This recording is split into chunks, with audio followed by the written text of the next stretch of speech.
here. Yeah, that's pretty much exactly what I expected.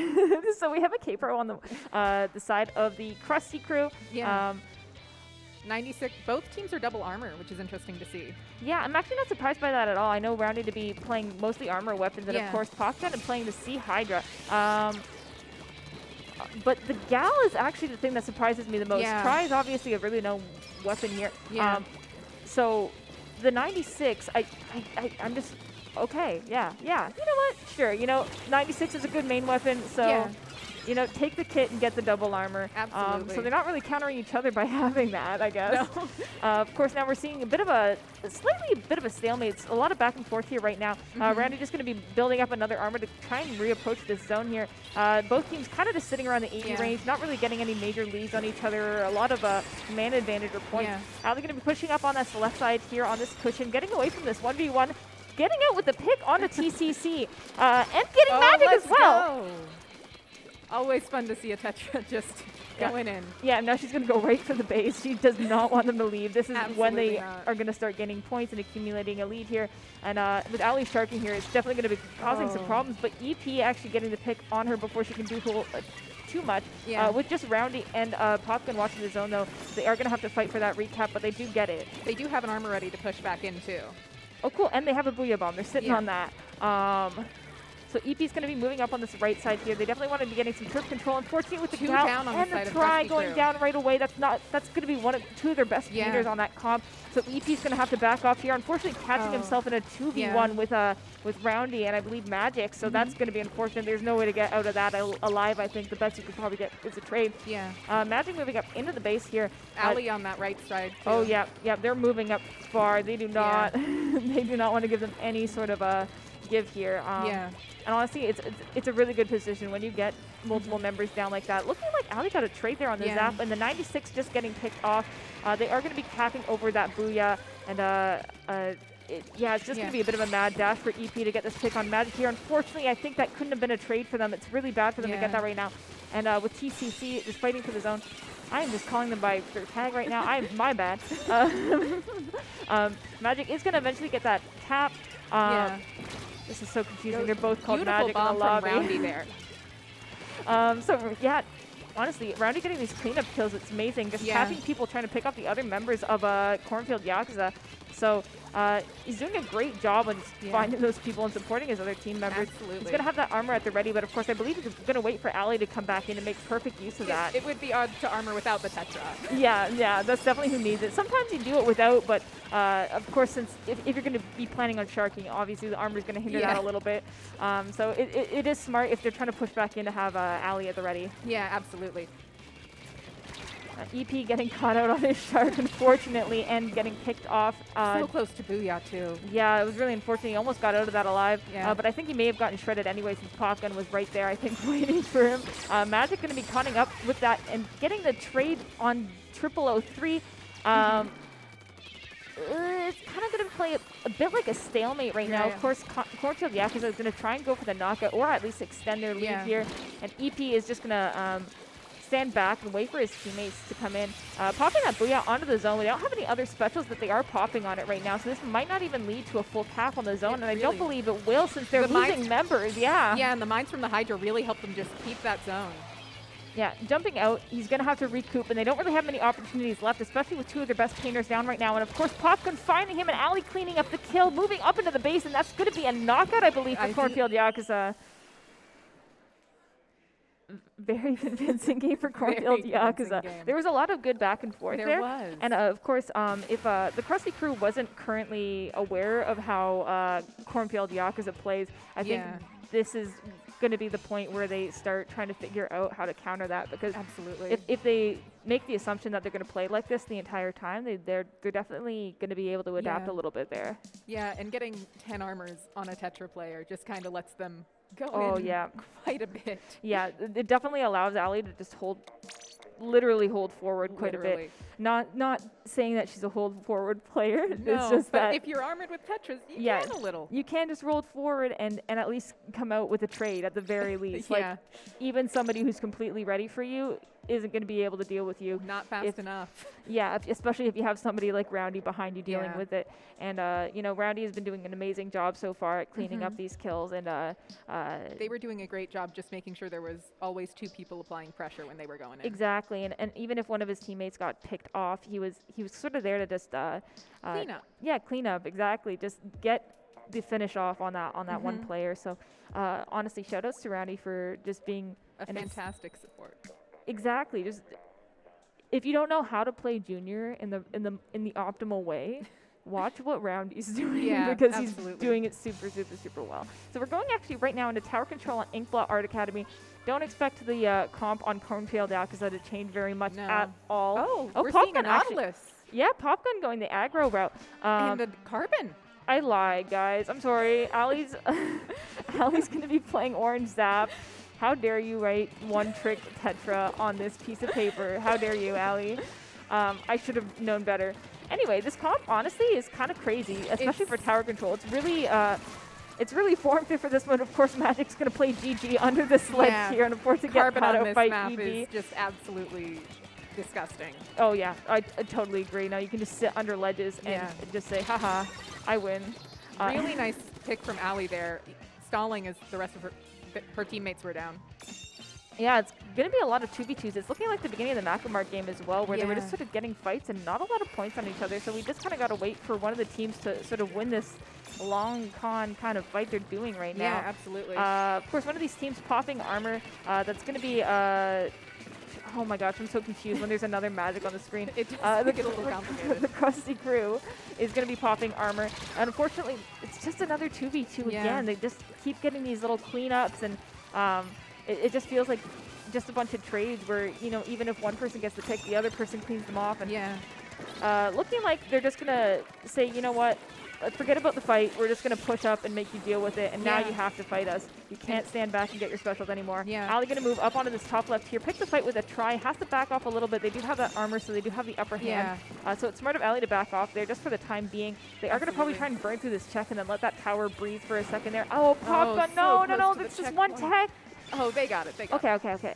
Yeah, I would have been so sad if the tower reset on that check. Oh, it's always so painful when that happens. Oh, Magic getting that nice burst bomb kill, yes. Okay, so he's going to be moving back, popping this chicken rush onto their flat here. They are one man down, but they got one with the chicken rush. And spotting out one member with those Penta missiles on them, getting that cleanup as well. There's going to be 3 down onto the side of Crusty beautifully crew. Around their specials. Yeah, it's insane. They had that inkjet set up as well. Now Magic's just going to sit under this sledge, which is going to be terrifying. Hopefully Flimser is able to catch this. Oh, no, Flimser gets picked off. Unfortunate. So Roundy's going to sit on the tower there, actually getting the pick onto the other Magic. EP coming behind, but unfortunately getting caught out by Popgun and Roundy. Popgun doing an amazing job at just playing bodyguard with this tower here. Getting that fall-off kill on 003. Oh, let's go, Popgun. Burning to this last checkpoint here. They are going to be moving up here onto the side. Magic trying to GG on this tarp once again.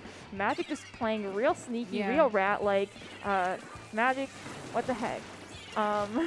It is always fun to see a Carbon come out. You don't see him very often. Is he going to pop the chicken rush in their base?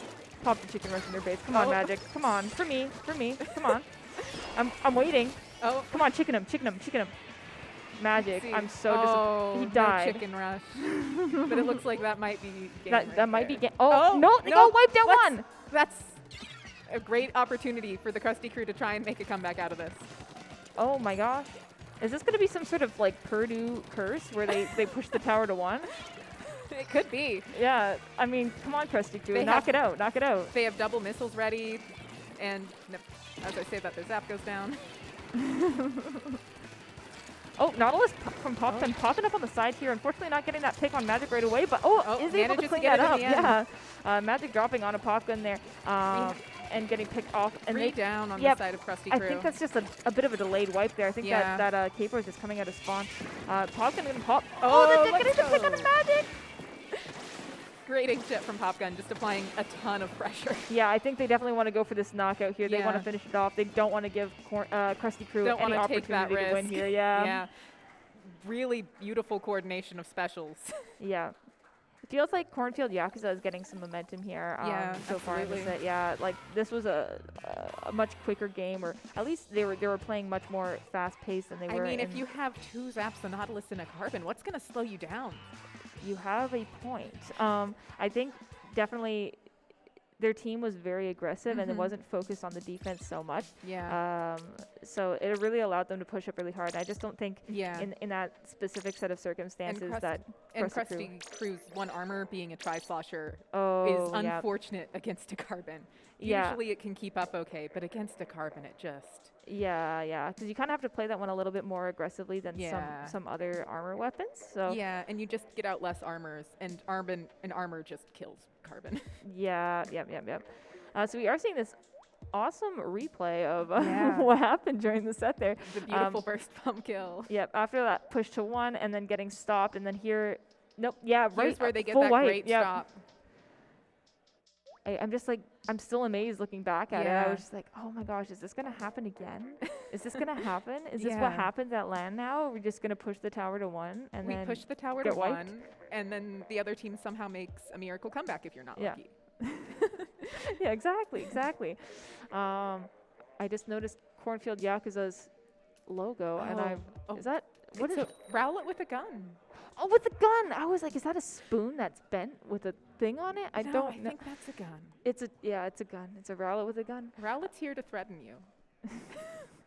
I mean, it seems to be working. And we're about to go into Clamblitz the Reef. Always an interesting map. I'm sensing. Oh, I thought Magic would have gone Carbon here again since there's so many ledges. But it's such a fun Tetra map. It is a fun Tetra map. Yeah. So I guess you can't have both at the same time. I suppose you sort of need the support from one or the other. They're going double armor once again on Crusty Crew with the Tri-Slosher and the 96. As I say that, though, the 96 going down very early in this push. Magic already having a power clamp. Going to be trying to get that pick onto the player in the street this side. Unfortunately, it's looking like every other game in the set so far, where it's a huge stalemate in the fight at the very beginning of the game. No one necessarily winning one, but great from 003. It's going to be moving back up on this elbow here, just trying to defend, play babysitter on that that power climb that was sort of sitting under the bridge. They definitely don't want Cornfield Yakuza to pick that one right back up again, but unfortunately, they did get another one mustered up. Yeah. And Roundy's doing such a great job just applying pressure with constant splat bombs, just not letting them actually ever set up on that bridge. So it looks like they got a pick on the Tri-Slosher once again. So they are going to be trying to move up and make that push right now. EP going to be popping that Booyah Bomb onto the street area, slowing them down just a little bit at least. So forcing Roundy to take this right route here instead. I do think this is still going to be an opportunity for Roundy to dunk. Yep. Yeah.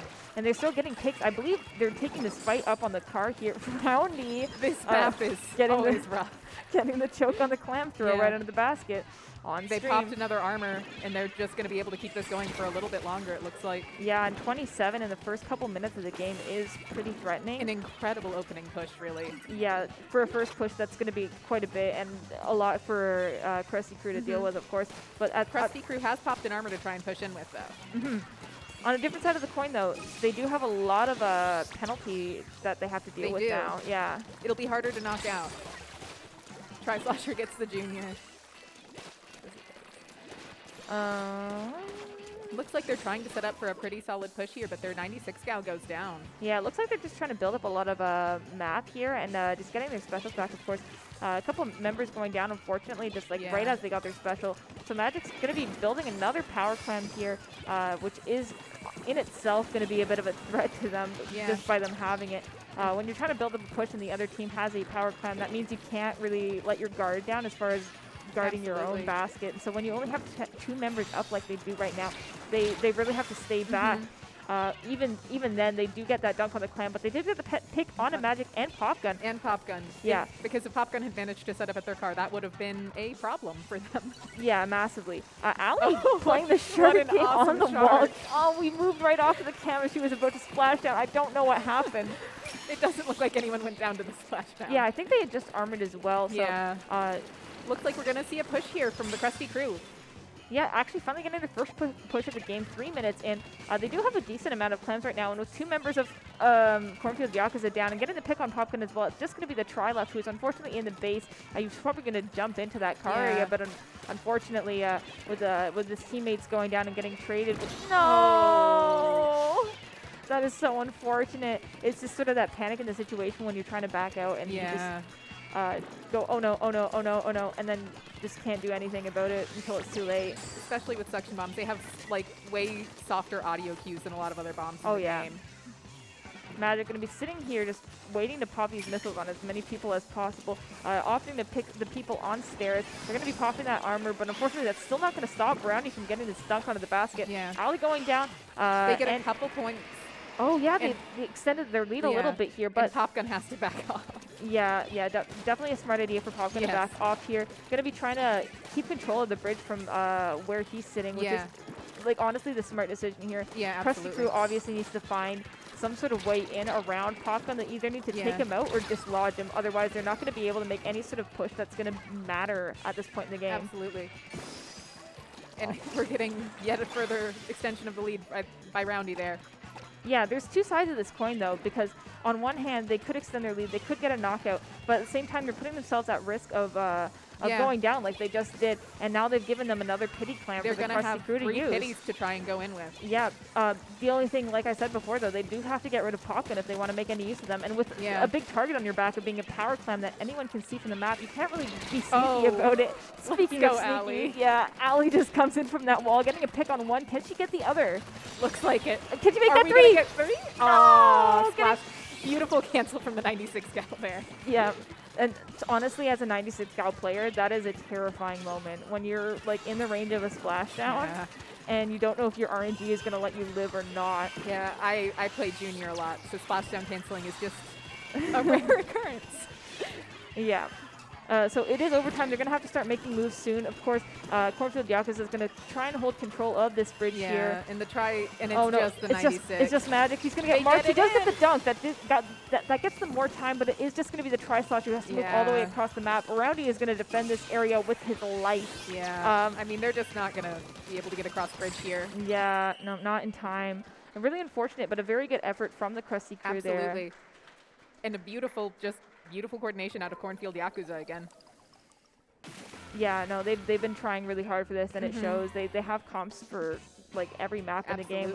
Like you know Ali to be a one trick, and you're seeing her pull out the zap just for specific maps so they can run certain comps, and that's not typical of her. So they definitely put a lot of thought into this, and it's showing.